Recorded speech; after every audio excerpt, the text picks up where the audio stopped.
Mga kasayan, meron lang tayong sasagutin na nag-comment sa atin para magkaroon siya ng konting idea. Aside mo kasayan, shoutout mo na rin. Shoutout kay Rolly Giroy. Sir, yung XRM ko, naka full wave naman. Bakit po kaya mahina ang headlight? Max niya po is 14.7 volts. Pag naka-open lahat po ng lights, 11.6 po. Nag-comment siya sa Motorstar Easy Ride 125. Power up lines 1 relay setup. Ito siya kasayan na, ito yung reading ng ano nito. Ito yung reading ng ng Motorstar East Ride 125 natin. 14.3. Kaya kadalasan yan reading niya 14.3, minsan sumisilip naman hanggang 14.4. Pero kadalasan 14.2, 14.3. Magbubukas tayo ng park light at saka ng ating headlight. Tsaka ng MDL. Kaya siya kasayan, no? Pagka ganyan ang reading nyo kasayan, ibig sabihin, hindi dapat lalabo yung ilaw niyan. Kung bumabaksak siya ng 11.6 at babaksak pa siya, talagang lalabo yung ilaw niya. Baka mamaya nag-full wave siya, tapos hindi siya nagpalit ng mga LED headlight tsaka taillight. Kaya siya kasayan, ha?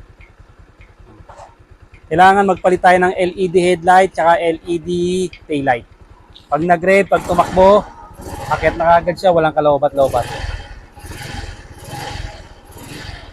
Dahilan ng paghina ng ilaw, pag bumabaksak yung reading natin, nag-11 pa ba? Isa sa dahilan yan, ha, ng paghina ng ilaw. Isa rin na pag ang battery ay palitin na. Isa rin sa dahilan kaya mahina yung ilaw. At itong wiring, mas lalong isa sa dahilan. Siya kasaya na. Dito tayo muna sa harapan. Ito siya. Ayan na, nakabukas yung mga ilaw natin. Pero itong pansinin natin yung headlight, mahina siya. Ayan siya kasaya, mahina yung pinaka headlight niya. Ayan. Ito ha, pero yung high niya malakas naman, ayan. Malakas yung high beam, tapos mahina yung low beam. Ito siya ha. Ito na may nagiging problema yan. Kailangan check natin yung wiring niya.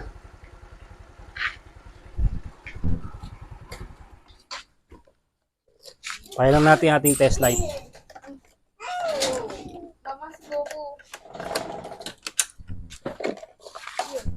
Tapos lagay natin sa negative or body ground. Ayan siya ha.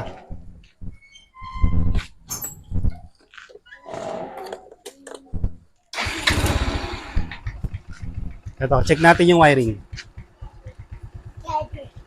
Pag nalagay natin sa negative, ito yung headlight. Kahit anong klase headlight to po pwede ha. Ito yung headlight niya. Pwede kayo mag-testing dito. Ito yung headlight, white tsaka blue. At pwede rin dito. Ito, rekta na natin. Ito siya ba? Rekta na tayo dito para mas maganda. Kasi baka dito okay yung reading. Pagdating dito, may putol pala sa wire. Ito siya ba? Naka-low tayo. Hanapin natin yung low. Ito siya ba? Pansinin nyo ha. 12.2. Tapos high natin.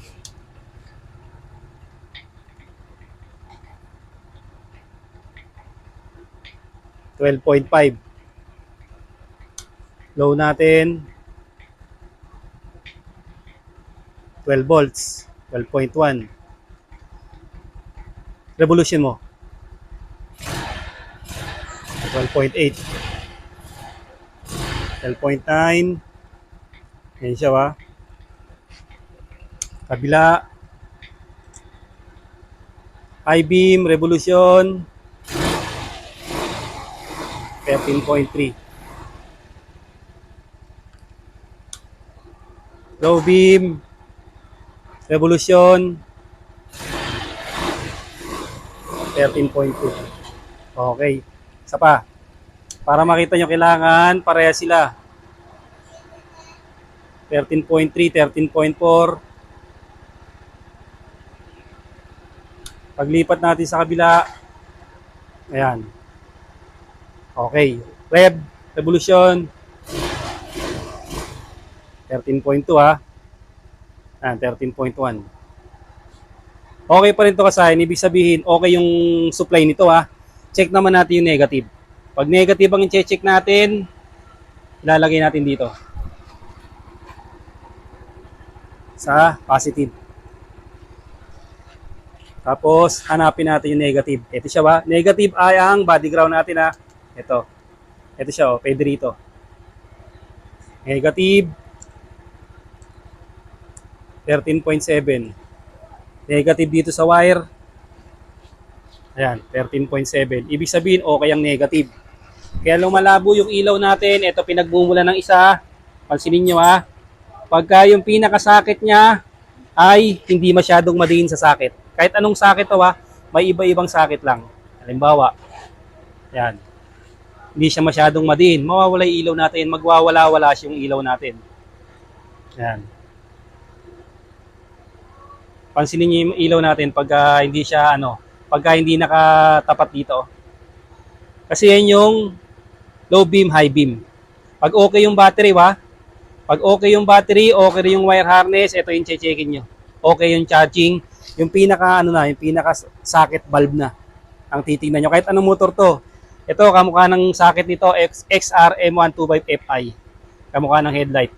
Ayan siya, pansinin nyo. Dapat nakapix yung yan. Nakapix yung ilaw niyan. Hindi siya hihina, parehas dapat siya. Kung kanina mahina, pagka diniinan natin, ayan, testing tayo sa ilaw. Ito, tutok mo sa ilaw. Oh. Okay na siya ngayon. Kaya siya mahina, ang naging problema niya ay pagka hindi siya masyadong dito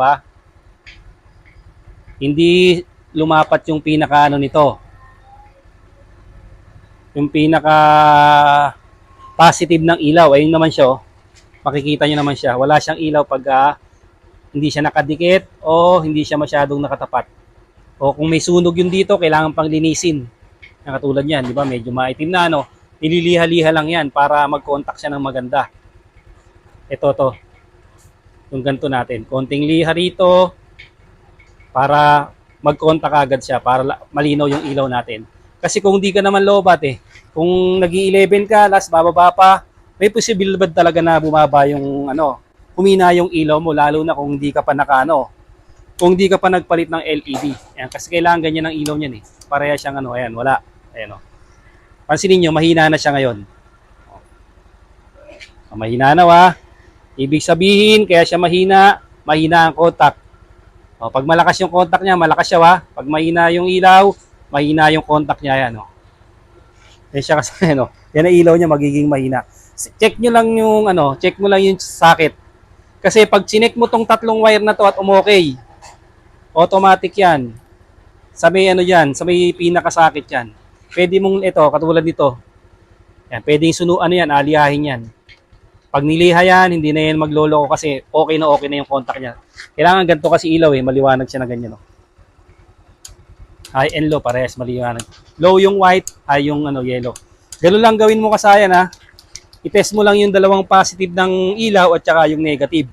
Pag okay yan, check mo yung voltmeter natin. Ito, kanina pa tayo tumatakbo, yung reading natin 12.7, 12.8 nakabukas tayo lahat Ibig sabihin, hindi tayo malolobat. Pag ganyan ang sistema, sa wiring okay, headlight socket ang problema. O kaya naman, i-test mo yung headlight mo. Ang pag-test naman ng headlight, irerekta mo to sa battery Ito to.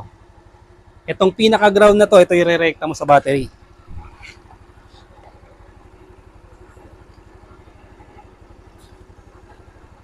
Ito to. Dikit mo sa battery to, ito to. Yan. Itong ground na to, ididikit lang to sa battery Baliktad. Negative.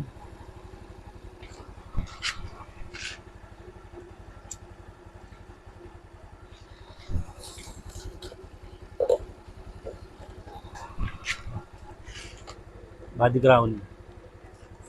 Didikit mo sa ground. Ay, positive pala to. Positive pala dapat. Pero ito, ilalagay mo sa to. Yan. Itong tinutusok natin na to, ito yung pinakabahay ng valve. Kahit anong valve, dikit mo yan dyan. sa negative. Pag nadikit mo to, kunin mo yung positive at negative, tusok mo ng wire dito. Kagaya ng ginagawa natin, marami tayong video dyan.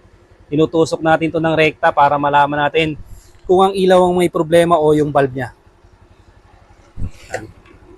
Kailangan parehas ang ilaw, parehas yung lakas niya ng kanyang ilaw, hindi yung mahina yung isa. O, ganun lang yung gawin mong guide kasayan ha, para maayos mo yung ilaw mo. Check mo lang, kailangan mo lang ng test light. Pag walang test light, kahit anong ilaw na pwede mong gamitin. Mga eagle eye o mga LED light, pwedeng gamitin. Ganito na lang mga kasayan. Salamat sa panonood.